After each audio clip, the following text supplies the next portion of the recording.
Good evening, Rotarians, Rotaractors, and friends. Welcome to the Membership Master Vault webinar series. Throughout August, we have been building a deliberate progression around one central question. How do we strengthen Rotary membership for the future? On August 4, we began by looking at the status of membership in Rotary, where we are, the opportunities before us, and the challenges we must address. Last week, we brought that conversation closer to home by examining membership plans for Region 36, moving from understanding the challenge to developing strategies for growth. Tonight, we take the next step by asking an equally important question. What draws people to Rotary, and what gives them a reason to stay? People come to Rotary for many reasons: fellowship, professional connections, community service, and the opportunity to make a difference. But some are drawn by something even larger: the opportunity to become part of an organization that creates lasting impact on a global scale. Few Rotary stories demonstrate that more powerfully than our commitment to ending polio. Tonight's topic is why polio matters. And our speaker is particularly well qualified to help us understand not only why polio still matters, but why Rotary's commitment to its eradication matters to both prospective and current Rotarians. Terry Ziegler is a native Houstonian and a Texas Tech University graduate with an honors studies degree in microbiology. A Rotarian since 1982, Terry has served as president of both the Astrodome Rotary Club and the Rotary Club of West U in Houston. For many years, Terry has been a passionate advocate for a polio-free world. He produces a weekly polio eradication update distributed to Rotarians around the world.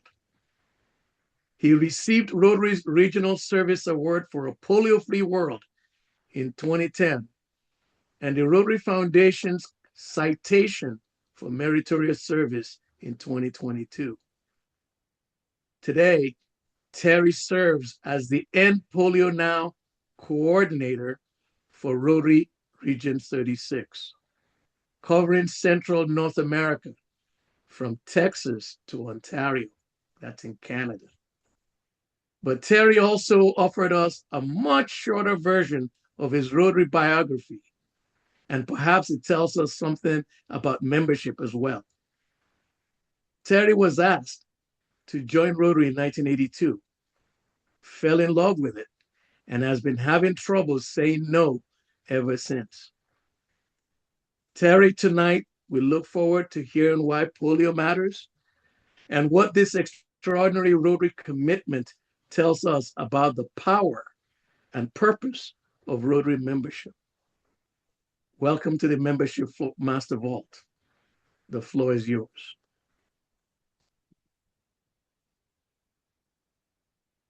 Thank you, Ade. It's great to be with you, and it's great to for me to think about how polio fits into this membership goal that we have of 1.25 million members by 2030. Rotary is an unusual organization, I think. Some might say a strange organization. How many organizations have two number one objectives to start with? That's a little bit odd, but some of you know the reason for that. We have kind of an internal objective, and that's that membership goal. And then we have an external goal or objective, which is the eradication of polio all over the world. So as we get closer and closer to both of those, I can see the kind of the marriage between polio and membership. In fact, when we first Rotary first had the idea of eradicating polio all over the world, and we approached the World Health Organization about that, one of the things that they came back and said is that Rotary is an unstable organization. And those of us Rotarians that have been in Rotary for a long time think that's kind of funny. But it's in a way, it's really right because we have a new president and new district governors, and most clubs have new presidents every year. So their objectives and the things that they're looking to approach and do are a little bit different every year. And so the fact that we do that is different than most large organizations or large corporations. Ade talked about why people join Rotary and why they stay in Rotary a little bit.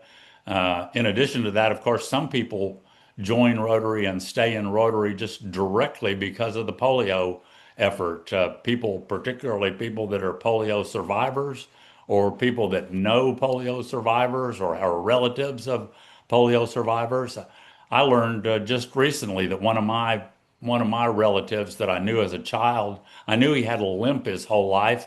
Never even considered the fact that he was a polio survivor, but of course many people were back in years past, and many people still are all over the world in other countries where there was a lot of polio. So why should a prospective Rotarian or a current Rotarian care about polio? Well, it is our number one external objective, as they say.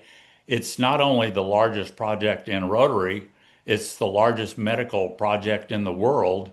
We've used over 1 million volunteers, and we've done amazing things. Those of you that receive my weekly polio eradication newsletter maybe know a lot of these numbers, but just the fact that we've immunized over 3 billion children in this program. There are over 21 million children walking today that would not be walking if it weren't for this effort that Rotary started.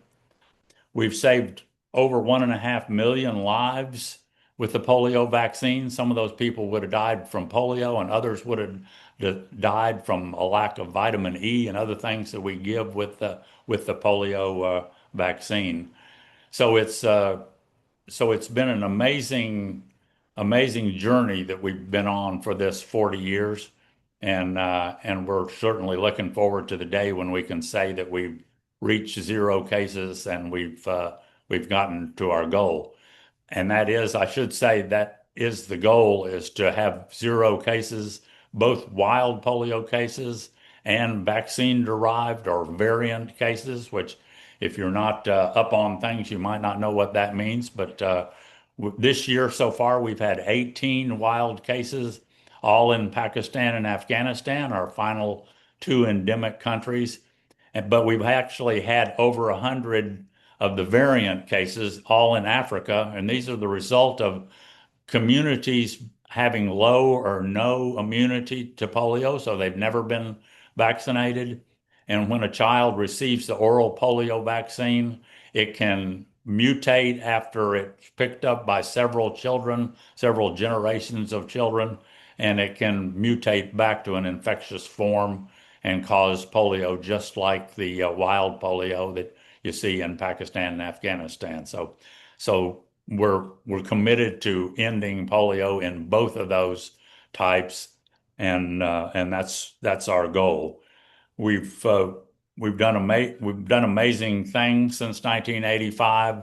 Reduced the polio cases by 99.9%. There were at least 350,000 cases per year of paralysis of children each year prior to the start of this program, and you can see that we've reduced it down to just a handful now. So we've had great success, but on the other hand, have not quite reached our goal. In addition to the fact that we've saved all those people from the paralysis of polio and from possible death from polio, there are a number of other things that we like to call the pluses of Polio Plus that you might not have considered. Things that have we've done in addition to the reduction in the number of polio cases. Things like the fact that we have helped to equip and staff 146 laboratories around the world. We built those primarily to identify polio cases quickly, but they've been used for all sorts of other diseases, for Ebola and for rubella, yellow fever, meningitis, COVID-19. You remember COVID-19? Yeah, our laboratories were used almost exclusively for COVID-19 for a couple of years there when that was going on. The and Ebola, we're currently using it. Of course, the countries that are still fighting Ebola in Africa right now are using the laboratories that we built there. In addition to that, we've perfected a mass immunization program, which didn't exist before we did this program. A program that involves a cold chain of keeping the vaccine cold all the way from the manufacturer to a remote location that you might have to get to by boat or donkey or bicycle, and that's a tremendous challenge. And we've perfected that method of vaccination, and it's used on other vaccines. We've completed thousands of clean water projects, which water and polio, of course, are closely related because the polio virus gets into the water, and that's how a lot of children pick it up. The way it's passed on from one child to another is through the sanitation and through the water. So we do great work in identifying those areas that need better sanitation, and also particularly in countries that have poor sanitation. That's the kind of countries that have problems with polio. And so we want to provide them with clean water and sanitation as part of this program of immunizing all these billions of children. In addition to that, I mentioned the fact that we've saved a lot of lives by giving vitamin A drops. It's estimated that we've saved over 1 million lives just with the vitamin A drops that we give in addition to the polio drops at the same time. Another thing you might not have considered is that we've built relationships with government and religious organizations all over the world as part of this program. And when this program is finished, we'll use those to leverage even bigger projects, and people are already consider that. We're already being approached by other organizations that want us to partner with them when this is over. Whereas when we first started this program, the World Health Organization basically didn't know who Rotary was, and that was one of their other objections to getting involved in a long-term project like this. We've expanded the Rotary brand, which is a huge thing in the Rotary world. Let people know what Rotary is. I mean, there have been surveys done, and when they ask people, "What do you know about Rotary?" and I think the number one answer is, "I've never heard of it before." So that's a thing that we have to overcome if we're going to bring in more members. We need to let people know what Rotary is, and we need to let them be encouraged to be members in our organization.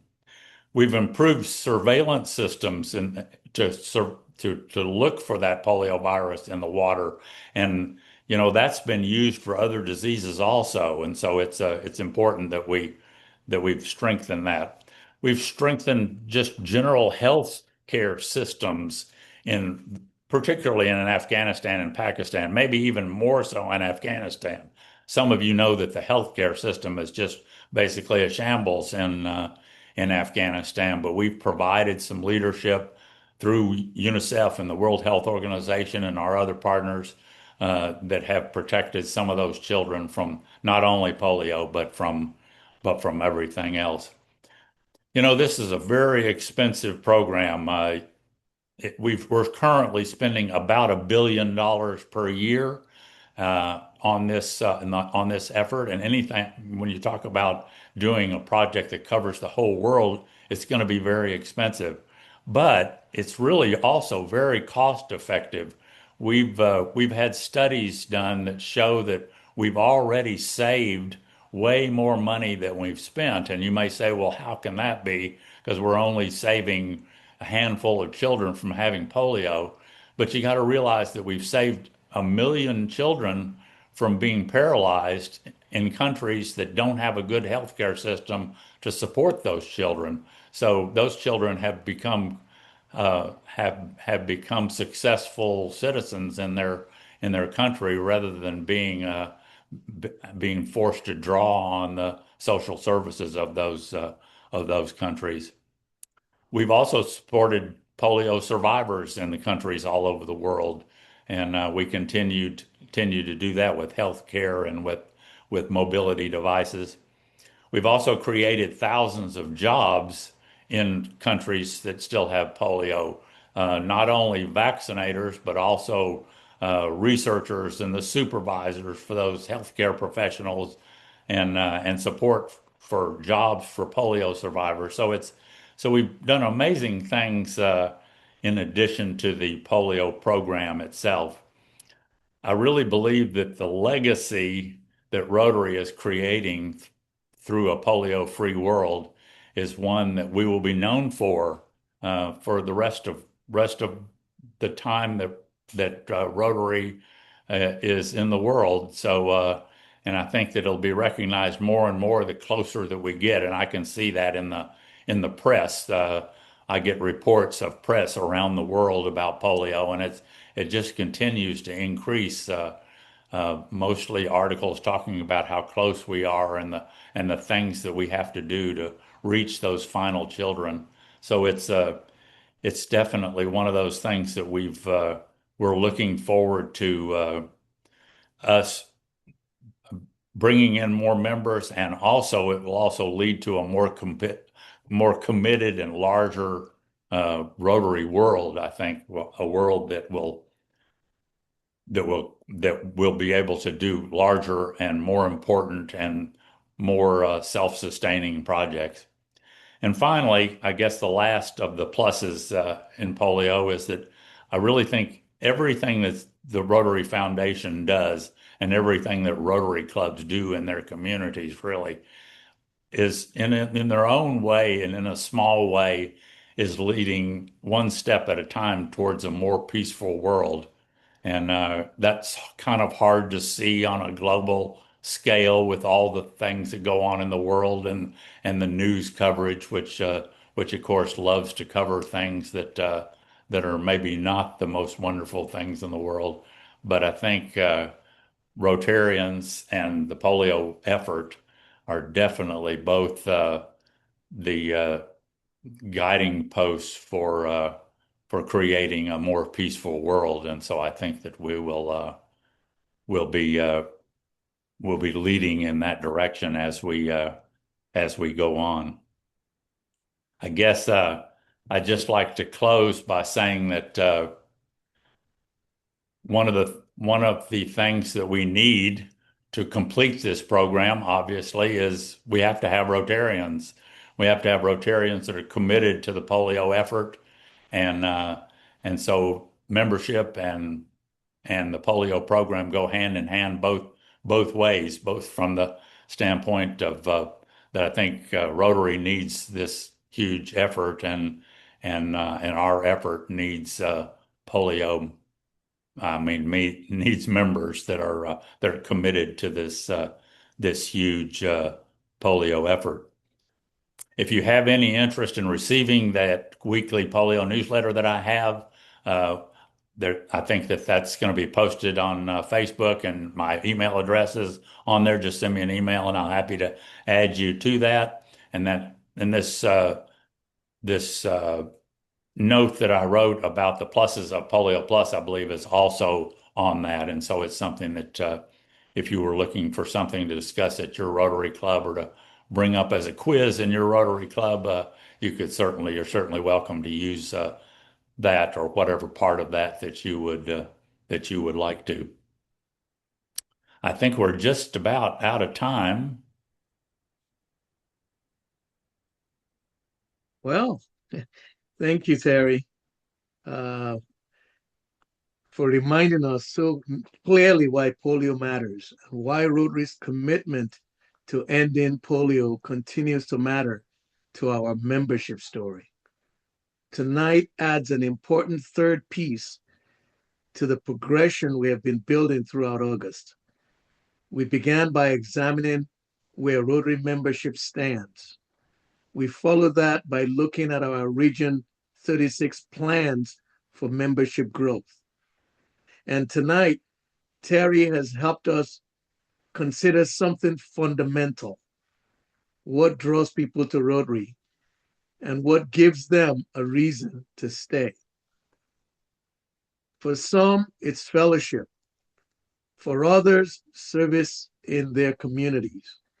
And for many, it is the opportunity to be part of an organization capable of creating lasting impact on global scale. Our commitment to ending polio is perhaps Rotary's most powerful demonstration of that promise. As Terry has shown us tonight, Polio Plus has always been about more than polio. It demonstrates what can happen when Rotarians combine service, advocacy, financial commitment, partnerships, and persistence in pursuit of a common purpose. That is a powerful story to tell a prospective member. And it is an equally important story to tell ourselves. Because membership is not simply about belonging to Rotary. It is about what our belonging makes possible. As I shared last week, there's an expression from my Yoruba heritage that seems equally appropriate tonight. Igi kan kò dá igbó ṣe.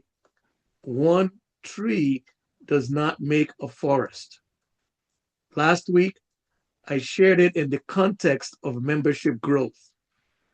Tonight, Terry's message gives that same expression an even broader meaning. No single Rotarian could end polio. No single club could do it. And Rotary could not do it alone. Progress has required people and organizations across the world working together and staying committed across generations. And so it is with membership. One invitation brings someone through the door. Purpose gives that person a reason to stay. And shared service gives all of us something worth belonging to. Next week, we complete our August progression with public image and the Rotary Foundation, bringing together how we communicate Rotary's impact and how we help make that impact possible. Our journey this month has been intentional, understanding where we are, plan for growth, demonstrate why Rotary matters, and tell that story effectively. That is the promise of the Membership Master Vault. Learn, grow, connect, make an impact. Terry, thank you for your leadership, your persistence, and for helping us see that the effort to end polio is not only part of Rotary's history.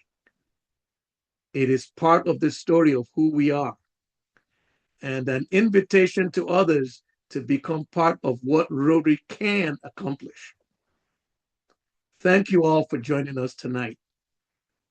Good night, and we look forward to seeing you next week.